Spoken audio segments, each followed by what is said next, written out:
যৌগের ধর্ম হচ্ছে দেখো এক যদি বলা যায় তড়িৎযোজী যৌগের গড়াঙ্ক স্ফুটনাঙ্ক তড়িৎযোজী যৌগের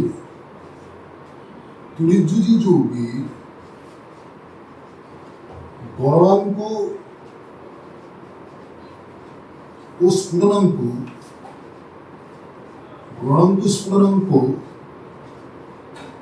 খুব বেশি হয়, খুব বেশি। কারণ দেখো একটা তড়িৎযোজী যৌগ গঠিত হচ্ছে একটা ক্যাটায়ন এবং একটা অ্যানায়নের মধ্যে তীব্র তড়িৎাকর্ষণ বলের মাধ্যমে। তাহলে যেহেতু তীব্র তড়িৎাকর্ষণ বলের মাধ্যমে গঠিত হচ্ছে, ফলে এই বন্ধনটাকে ভাঙতে খুব অধিক শক্তির প্রয়োজন হয়। এই জন্য তড়িৎযোজী যৌগের সাধারণত গড়াঙ্ক স্ফুটনাঙ্কটা খুব বেশি হয়। অর্থাৎ এরা হচ্ছে তীব্র তড়িৎাকর্ষণের বলের মাধ্যমে যুক্ত থাকছে, ফলে এদের গড়াঙ্ক স্ফুটনাঙ্কটা বেশি হচ্ছে। দুই হচ্ছে কি না, তড়িৎযোজী যৌগের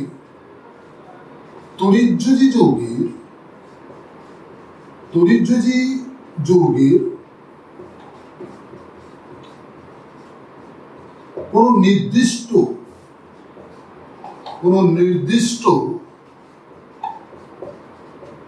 অভিমুখ নেই।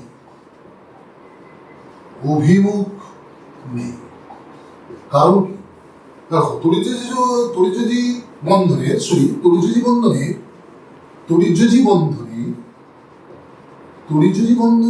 কোন নির্দিষ্ট অভিমুখ নেই। অর্থাৎ একটা তড়িৎযোজী বন্ধন গঠিত হচ্ছে একটা ক্যাটায়ন এবং একটা অ্যানায়নের মধ্যে তীব্র তড়িৎাকর্ষণ বলের মাধ্যমে। এটা যদি আমি ব্যাখ্যা করি, দেখো একটা ক্যাটায়নকে আমরা যদি একটা গোলক বলে কল্পনা করতে পারি, একটা ক্যাটায়নকে আমি একটা গোলক বলে কল্পনা করলাম, একটা ক্যাটায়ন, আর একটা অ্যানায়নকেও আমরা গোলক বলে কল্পনা করি। এটা হচ্ছে একটা ক্যাটায়ন, এটা হচ্ছে অ্যানায়ন। তাহলে এই গোলক হওয়ার জন্য এদের সব দিকেই আধানটা ছড়িয়ে আছে, এরও এইদিকে অ্যানায়ন আধানগুলো ছড়িয়ে আছে। তাহলে একটা ক্যাটায়ন যদি কোনো এক দিক থেকে কোনো অ্যানায়নকে আকর্ষণ করে, তার বিপরীত দিকে কিন্তু আধানটা, এই যে ধনাত্মক আধানগুলো সম্পূর্ণরূপে প্রসারিত হয় না। অর্থাৎ এই ক্যাটায়নটা তার বিপরীত দিক থেকেও অ্যানায়নকে আকর্ষণ করতে পারে, অর্থাৎ এদিক থেকেও সে অ্যানায়নকে আকর্ষণ করতে পারে। অনুরূপভাবে একটা অ্যানায়ন যেরকম একটা ক্যাটায়নকে কোনো এক দিক থেকে আকর্ষণ করে, সেরকম তার বিপরীত দিক থেকেও সে ক্যাটায়নকে আকর্ষণ করতে পারে। অর্থাৎ ক্যাটায়ন অ্যানায়ন যদি গোলক বলে কল্পনা করা হয়, একটা ক্যাটায়ন কোনো এক দিক থেকে অ্যানায়নকে আকর্ষণ করলে তার বিপরীত দিক থেকে সে কিন্তু অ্যানায়নকে আকর্ষণ করতে পারে। সেরকম একটা অ্যানায়নও কোনো এক দিক থেকে ক্যাটায়নকে আকর্ষণ করলে তার বিপরীত দিক থেকে সে অ্যানায়নকে আকর্ষণ করতে পারে, মানে তার বিপরীত দিকে আধানটা সম্পূর্ণ প্রশমিত হচ্ছে না। সুতরাং আমরা বলতে পারি যে তড়িৎযোজী বন্ধনের কোনো নির্দিষ্ট যেন অভিমুখ নেই, মানে তড়িৎযোজী বন্ধনকে আমরা কোনো অভিমুখ হিসাবে আমরা দেখাতে পারবো না। এর কারণটা হচ্ছে এটা। তিন হচ্ছে কি, তড়িৎযোজী বন্ধনে বা তড়িৎযোজী যৌগের সমাবেবতা ধর্ম দেখা যায়। তড়িৎযোজী যৌগের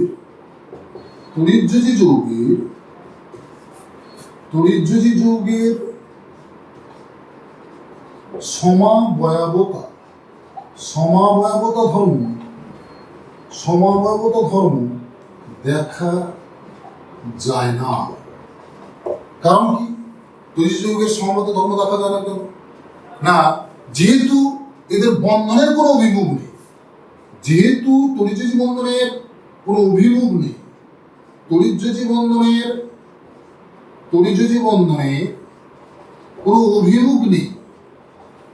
কোনো অভিমুখ নেই, তাই এরা সমাবয়বতা ধর্ম প্রকাশ করে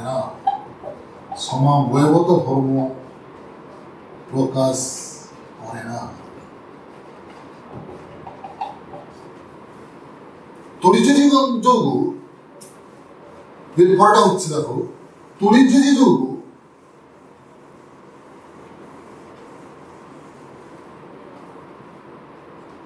তড়িৎযোজী যৌগ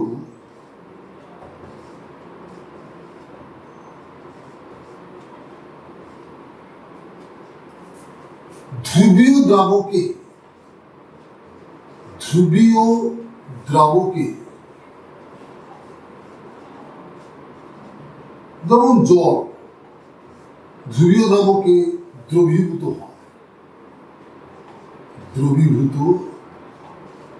হয় আর কি পাঁচ হচ্ছে একটা তড়িৎযোজী যৌগ কঠিন অবস্থায় ওরা কিন্তু তড়িৎ পরিবহন করে না, কিন্তু কি হচ্ছে না গলিত বা জলে দ্রবীভূত অবস্থায়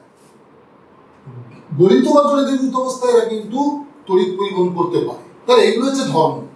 তাহলে দেখো, তড়িৎযোজী যৌগ ধ্রুবীয় দ্রাবকে দ্রবীভূত হচ্ছে, তড়িৎযোজী যৌগ কঠিন অবস্থায় তড়িৎ পরিবহন করতে পারে না, তড়িৎযোজী যৌগগুলি গলিত বা জলে দ্রবীভূত অবস্থায় তড়িৎ পরিবহন করতে পারে।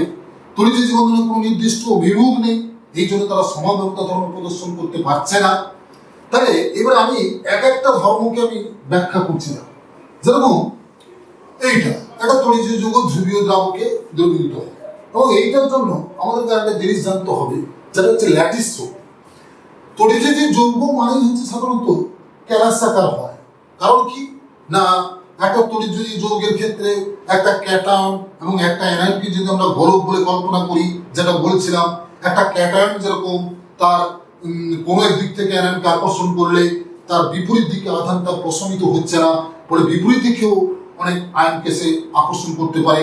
সেরকম একটা অ্যানায়নও তার কোনো এক দিক থেকে ক্যাটায়নকে আকর্ষণ করলে তার বিপরীত দিক থেকে আবার সে ক্যাটায়নকে আকর্ষণ করতে পারে। এরপরে তড়িৎযোজী যৌগ সাধারণত ক্যালাসাকার হয়। যেমন উদাহরণস্বরূপ আমরা দেখতে পারি মানে সোডিয়াম ক্লোরাইড যৌগে, এই যে সোডিয়াম ক্লোরাইড একটা তড়িৎযোজী যৌগ সাধারণত একটা ক্যালাসাকার হয়। কারণ দেখা গেছে যে একটা সোডিয়াম আয়নকে, একটা সোডিয়াম প্লাসকে 6টা ক্লোরিন আয়ন ঘিরে থাকে, 6টি Cl- আয়ন, 6টা Cl- আয়ন ঘিরে রাখে। এরকম 6টা Cl- আয়ন একটা সোডিয়াম আয়নকে ঘিরে থাকছে। আবার সেরকম একটা Cl- আয়নকেও 6টা Na+ আয়ন ঘিরে থাকছে। একটা সোডিয়াম ক্লোরাইড যৌগে সোডিয়াম আয়নকে যেরকম 6টা Cl- আয়ন ঘিরে থাকছে, সেরকম একটা Cl- আয়নকেও 6টা Na+ আয়ন ঘিরে থাকতে পারে। Na+ আয়ন এরকম 6টা Na+ আয়ন ঘিরে থাকতে পারে। তাহলে এই জন্য সাধারণত তড়িৎযোজী যৌগগুলো সাধারণত ক্যালাসাকার হয়। অর্থাৎ একটা অ্যানায়নকেও যেরকম অসংখ্য এরকম ক্যাটায়ন ঘিরে থাকতে পারে, সেরকম একটা সোডিয়াম একটা ক্যাটায়নকেও, একটা অ্যানায়নকেও অসংখ্য ক্যাটায়ন ঘিরে থাকতে পারে। ফলে তড়িৎযোজী যৌগগুলো সাধারণত ক্যালাসাকার হয়। তাহলে ল্যাটিস শক্তি কি? আচ্ছা, এই যে ঘিরে থাকছে একটা তড়িৎযোজী যৌগে একটা ক্যাটায়ন এবং অ্যানায়নের মধ্যে, এই যে সমদূরত্বে একটা ক্যাটায়নকে যত সংখ্যক অ্যানায়ন ঘিরে থাকতে পারে, সেই সংখ্যাটাই হচ্ছে এই তড়িৎযোজী যৌগের, কোনো একটা তড়িৎযোজী যৌগের কোঅর্ডিনেশন নাম্বার, সর্বগাঙ্ক সংখ্যা। সেটাই হচ্ছে সর্বগাঙ্ক সংখ্যা। একটা তড়িৎযোজী যৌগে একটা ক্যাটায়ন এবং একটা কিংবা একটা অ্যানায়নকে যত সংখ্যক অ্যানায়ন ঘিরে থাকছে, কিংবা একটা অ্যানায়নকে যত সংখ্যক ক্যাটায়ন ঘিরে থাকছে মানে পাচ্ছে, সেটাই হচ্ছে তাদের সর্বগাঙ্ক সংখ্যা। অর্থাৎ সোডিয়াম ক্লোরাইডের সর্বগাঙ্ক সংখ্যা কত না 6। এটা সোডিয়াম ক্লোরাইডের, এই যে সোডিয়াম আয়নের সর্বগাঙ্ক সংখ্যা 6, বা Cl- আয়নের মানে এটা হচ্ছে সোডিয়াম ক্লোরাইডের সর্বগাঙ্ক সংখ্যা। তাহলে এবার হচ্ছে দেখো ল্যাটিস শক্তি। এবারে যারা বলছিলাম ল্যাটিস শক্তি, তাহলে একটা ল্যাটিসের মধ্যে, একটা ক্যালাসের মধ্যে ক্যালাস শক্তি বা ল্যাটিস শক্তিটা কি না, কোনো গ্যাসীয় ক্যাটায়ন এবং অ্যানায়ন, একটা গ্যাসীয় ক্যাটায়ন অ্যানায়ন পরস্পর যুক্ত হয়ে গ্যাসীয় ক্যাটায়ন ও অ্যানায়ন পরস্পর যুক্ত হয়ে 1 গ্রাম ফর্মুলা পরিমাণ 1 গ্রাম ফর্মুলা পরিমাণ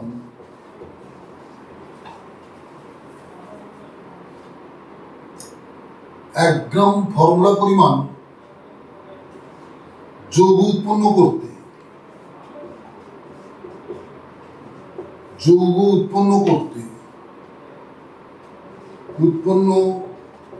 করতে যে শক্তি নির্গত হয়, যে পরিমাণ শক্তি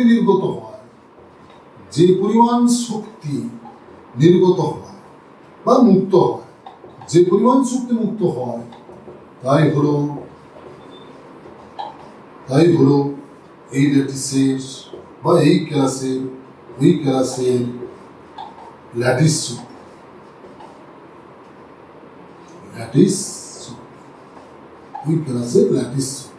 তাহলে গ্যাসীয় ক্যাটায়ন আয়ন পরস্পর যুক্ত হয়ে 1 গ্রাম ফর্মুলা পরিমাণ কোন আয়নীয় যৌগ উৎপন্ন করতে যে পরিমাণ শক্তি মুক্ত হয় তাই হলো এই ক্লাসের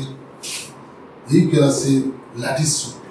এই ল্যাটিস শক্তি নির্ণয় করার জন্য আমরা একটা ইকুয়েশন ব্যবহার করি, যেটা হচ্ছে বর্ন-ল্যান্ড ইকুয়েশন। সেই বর্ন-ল্যান্ড ইকুয়েশনে আমরা ল্যাটিস শক্তির পরিমাণটাকে আমরা নির্ণয় করতে পারি। ল্যাটিস শক্তির সাধারণত আমরা ইউ দ্বারা সূচিত করি, E equal to minus A into E square A plus into A minus Z plus into Z minus by R whole into 1 minus 1 by N. এটা হচ্ছে ল্যাটিস শক্তির equation, Born Lande equation. A is equal to E square into Z plus Z minus by R into 1 minus 1 minus 1 by L। যেখানে Yuta কি lattice Shakti, A is equal to হচ্ছে মেডেলুম ধ্রুবক, ইটা হচ্ছে ইলেকট্রনের আধান, Z plus Z minus এগুলো হচ্ছে যথাক্রমে ক্যাটায়নের আধান সংখ্যা, অ্যানায়নের আধান সংখ্যা, আর হচ্ছে ক্যাটায়ন অ্যানায়নের মধ্যে দূরত্ব, আর এনটা হচ্ছে বর্ন এক্সপোনেন্ট। তাহলে কি হলো, এইটা হচ্ছে এই ইকুয়াল টু হচ্ছে মেডেলুম ধ্রুবক, মেডেলুম কনস্ট্যান্ট, ই হচ্ছে ইলেকট্রনের আধান,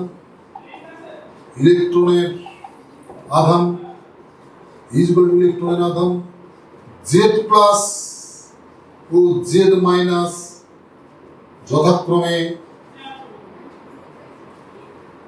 যথাক্রমে ক্যাটায়ন ও অ্যানায়নের আধান সংখ্যা, আর ইজ ইকুয়াল টু ক্যাটায়ন অ্যানায়নের মধ্যে দূরত্ব, ক্যাটায়ন ও অ্যানায়নের মধ্যে দূরত্ব, আর এন সমান বর্ন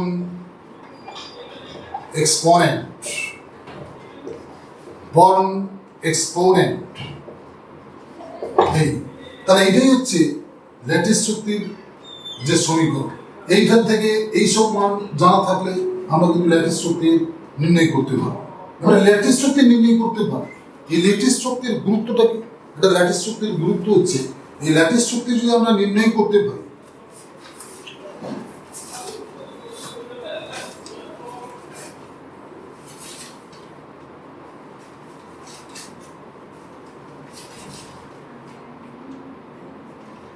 আচ্ছা এখানে হচ্ছে এন আছে, N Z plus into Z minus into N, যেখানে এন সমান অ্যাভোগাড্রো সংখ্যা, যেখানে এন ইজ ইকুয়াল টু হচ্ছে অ্যাভোগাড্রো সংখ্যা,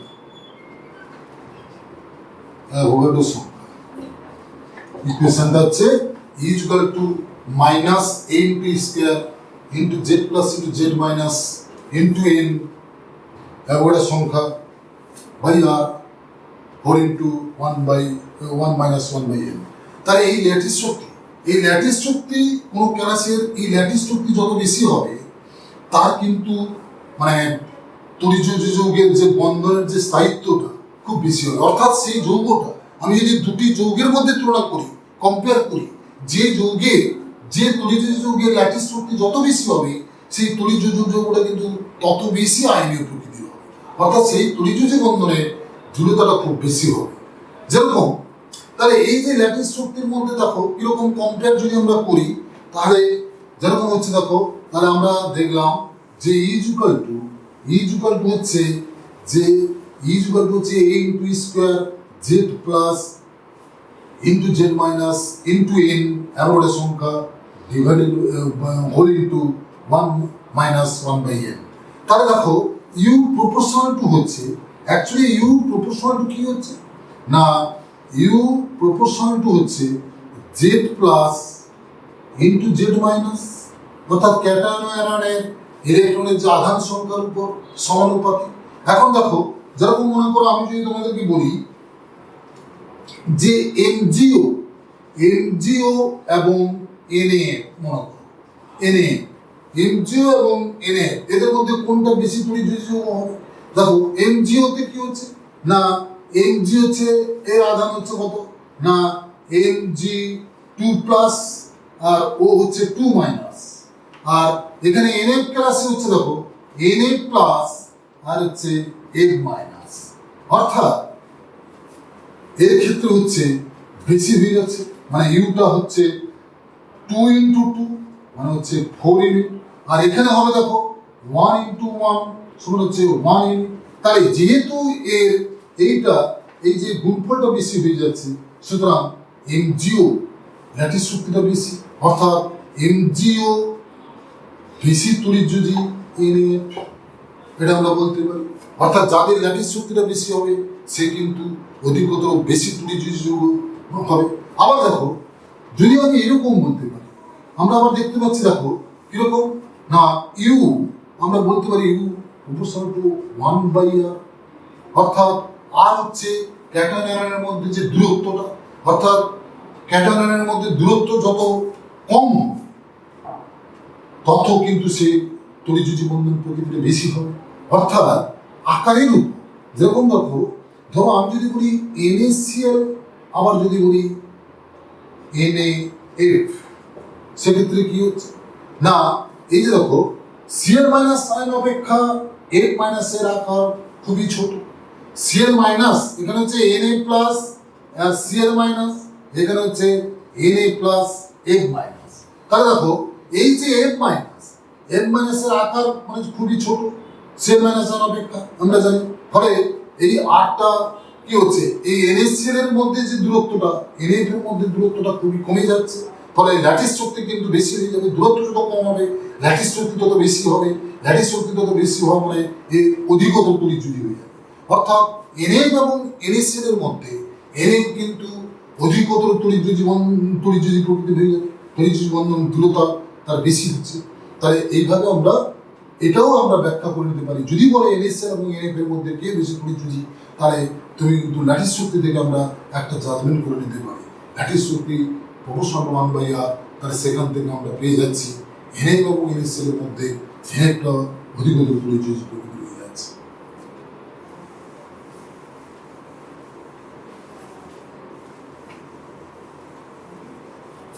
এবারে দেখো যেটা বলেছিলাম তড়িৎযোজী যৌগ ধ্রুবীয় দ্রাবকে দ্রবীভূত কিরকম হচ্ছে। আমি যখন একটা তড়িৎযোজী যৌগকে যখন আমরা ধ্রুবীয় দ্রাবক মানে ধরলাম তো কোনো একটা জলে দিচ্ছি, জল একটা ধ্রুবীয় দ্রাবক, জলে দিলে একটা তড়িৎযোজী যৌগ মনে করো NaCl, এই NaClকে আমরা যখন কোনো একটা ধ্রুবীয় দ্রাবক যখন জলে আমরা যখন দিচ্ছি, তখন কি হচ্ছে এই যে দ্রাবকের জলের যে আয়ন তার মধ্যে যে আয়নগুলো আছে, তার সেই আয়নের মধ্যে এখানে যে Na+ আর Cl মাইনাস আয়ন আছে, এই যে দুটো বিপরীতধর্মী আয়ন আছে, যে দ্রাবকটা দেওয়া আছে, যখন আমি একে দ্রাবকে দিয়ে দিচ্ছি প্লাস দ্রাবক করছি প্লাস দ্রাবক যোগ করছি, সেই দ্রাবকের বিপরীতধর্মী আয়নগুলো এর বিপরীতধর্মী আয়নকে অ্যাটাক করে। ফলে কি হচ্ছে এই আয়নগুলো বিচ্ছিন্ন হয়ে ওই দ্রাবকের অণুর মধ্যে প্রবেশ করে যাচ্ছে। এই ঘটনাটা করা হচ্ছে দ্রাবকায়ন। এই দ্রাবকায়নের ফলে একটা শক্তি মুক্ত হয়, সেটা হচ্ছে দ্রাবকায়ন শক্তি, অর্থাৎ সলভেশন এনার্জি। অর্থাৎ দেখো, ধরো আমি NaCl কে যদি জলে দিই, NaCl কে জলে দিলে Na+Cl- আয়ন আছে, Na+Cl- আয়ন আছে। সেক্ষেত্রে কি হচ্ছে, জলের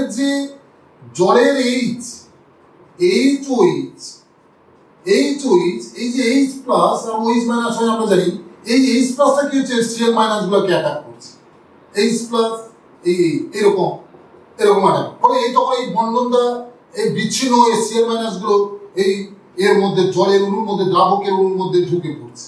অর্থাৎ এই Cl- আয়নকে এরকম মানে প্রায় 6টা জলের অণু এরকম ঘিরে রাখছে, এরকম মানে জলের অণুগুলো একে ঘিরে ফেলছে, ফলে অনুপ্রবেশ ঘটে যাচ্ছে।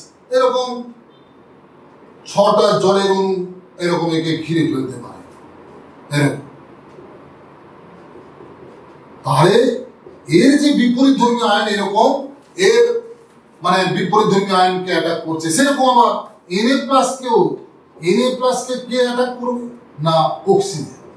এর বিপরীত ধর্মী আয়ন এরকম অ্যাটাক করছে, এরকম প্রায় 6টা এরকম অ্যাটাক করছে।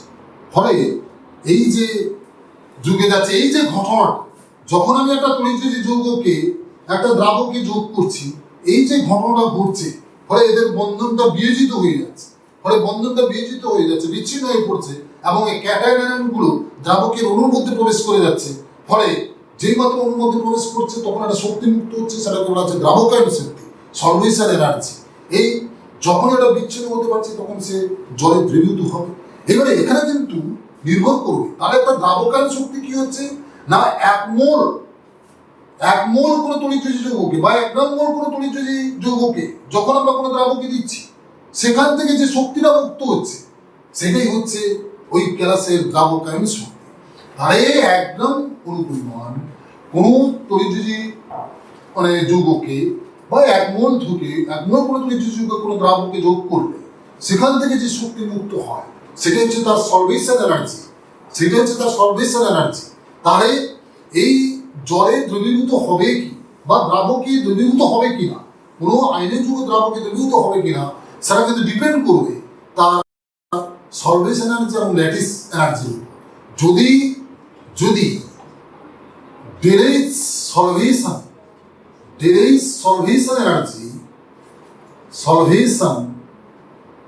এনার্জি গ্রেটার দেন যদি ডেরেজ ল্যাটিস এনার্জি হয়, তাহলে কিন্তু সে কিন্তু জলে দ্রবীভূত হয়ে যাবে। অর্থাৎ সলভেশন এনার্জি ল্যাটিস এনার্জি থেকে বেশি হলে সেই যৌগটা জলে দ্রবীভূত হয়। যেরকম আমি যদি তোমাদেরকে প্রশ্ন করি যে ধরো বললো NaF